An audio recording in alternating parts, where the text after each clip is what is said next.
A new rogue with the power to go invisible, a new map centered in a volcano, new battle pass, new cosmetics, a change to the rank system, and a complete overhaul of Rogue Company's approach to their game balancing is coming within this year, and I'm ready to get into it. Hello my loyal companions, welcome back to the channel. So we just had the HiRez Expo, which goes over a lot of HiRez's titles, including Rogue Company and their plans for the coming year.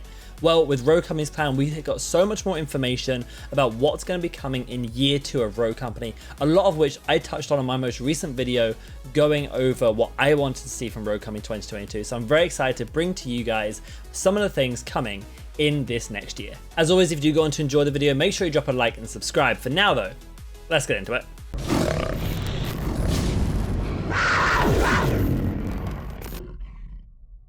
So let's start off with the new Rogue, who is due to come in before the start of the official second year of Rogue Company. She is the last Rogue from year 1, and she should be coming within the next couple weeks. Her name is Glimpse. Genetically modified as a child, she has the ability to go invisible, although due to her empathetic nature, she was discarded by her creators and now is on the hunt to bring them down. Glimpse will be the newest rogue to enter Rogue Company with the power to go invisible, which is a topic that has been heavily discussed in the community since the game's inception. The idea of going invisible is a very strong mechanic, especially in a game like Rogue Company, where padded steps always reign supreme, so now adding an invisibility element has always been a question and a topic of debate. I've had a small chance to test Glimpse out, and I do think she is going to be strong with this ability, but I'm going to need more testing till I know how strong she is, and I will upload some gameplays for you so you can see how good she is over this coming week. But let's break down her kit. Glimpse falls into the Intel Rogue category with the ability Camouflage. For this, you activate your suit's camouflage and become much harder to see for as long as your energy supply lasts. Moving faster and taking damage makes you easier to see. Her passive is Slighty. Your genetic engineered senses are dramatically heightened, allowing you to periodically detect enemies around you. Those abilities really do need some explanation, so I'm going to go over them real quick. Essentially, her ability Camouflage, there are 3 different states of invisibility. There is the standing still or crouch walking phase, which makes you basically completely invisible.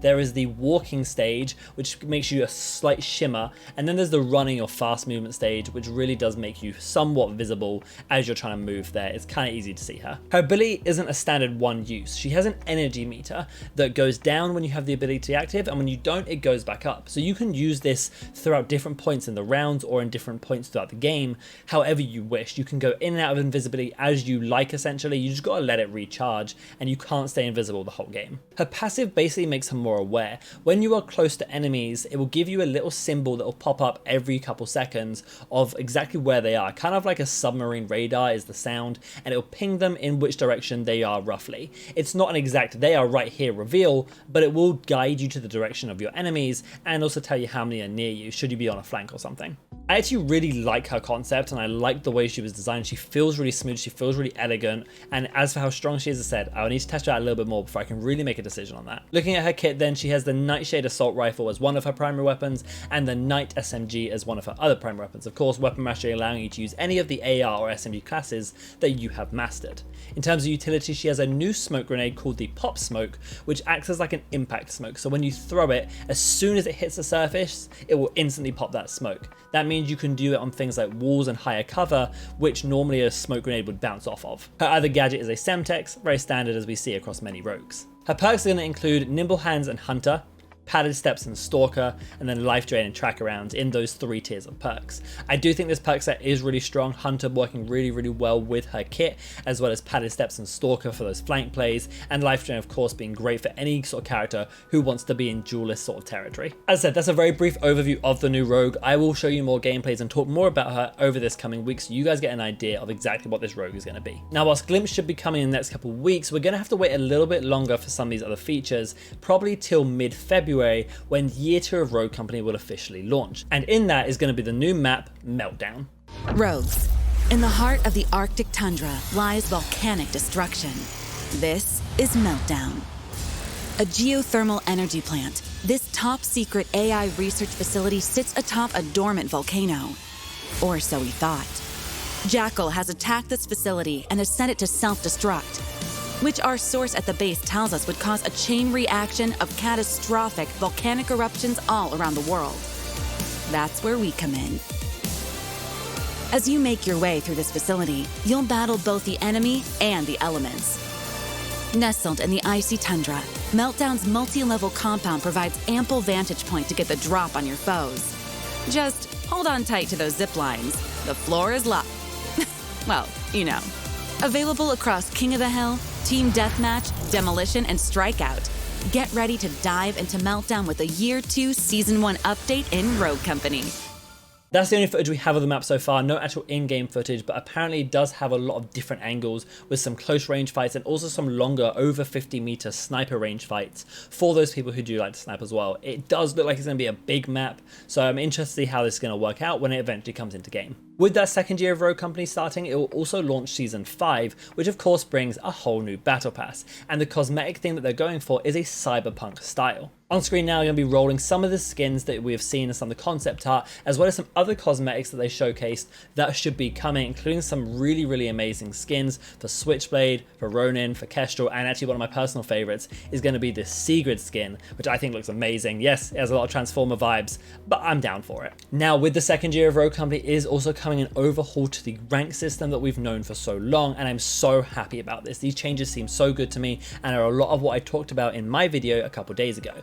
Into ranked, they are now bringing King of the Hill as a ranked game mode. The idea of how I think this is going to work is that when you queue ranked, you're going to be either queued into Demolition or into King of the Hill. It's a random selection of whichever one happens to pop up. They might do voting in the future, but when you go in, it is going to be King of the Hill and it is going to be Demolition that you could be playing in ranked now. And I love that change. I think King of the Hill is an objective-based mode that's going to really bring out different skill sets from players, and it's going to allow a lot more strategy. And I just like the idea of it being split across Demo and King of the Hill, and hopefully eventually future modes down the line. The other thing they're changing in ranked, and this will be really familiar to you if you're part of any other sort of official rank system, is they're adding a draft ban phase. So at the moment, Team A bans one rogue, Team B bans another rogue, and then they all pick whichever rogues are left. You can get mirror matchups, you can have 2 Ronins, 2 Saints, doesn't matter, people just pick their rogues. That is now changing to a draft pick. They haven't said the specifics of how it's going to work, but essentially the idea behind this is that teams will ban their rogues, and then teams will have to take turns in picking rogues that they want, and you will not be able to duplicate rogues. This means that if you see the enemy pick a Dallas, you could pick a Ronin on your side to have that counter. It offers a lot more strategy, a lot more counterplay, and I think it's going to be very interesting moving forward, and it's something I like from ranked systems because it really develops that level of strategy just a little bit more. As for all the balancing changes they've spoken about, I will touch on those in another video. There's so many that I want to go through in a whole separate video talking about map changes, weapon changes, rogue changes that I don't want to make this video too long for.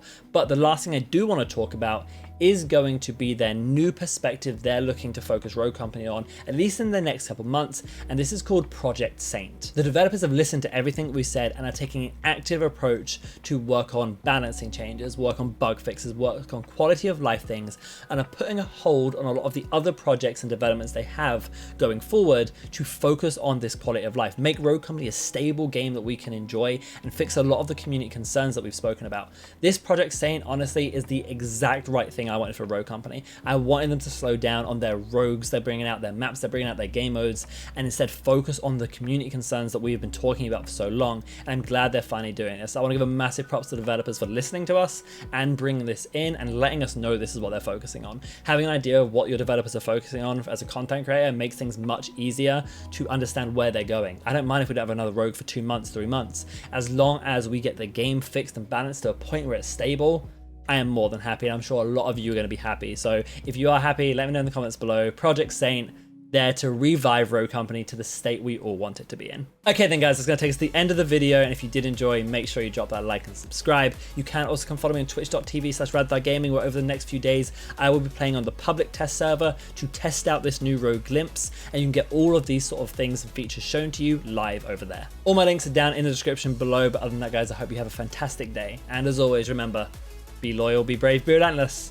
I'll catch you in the next video.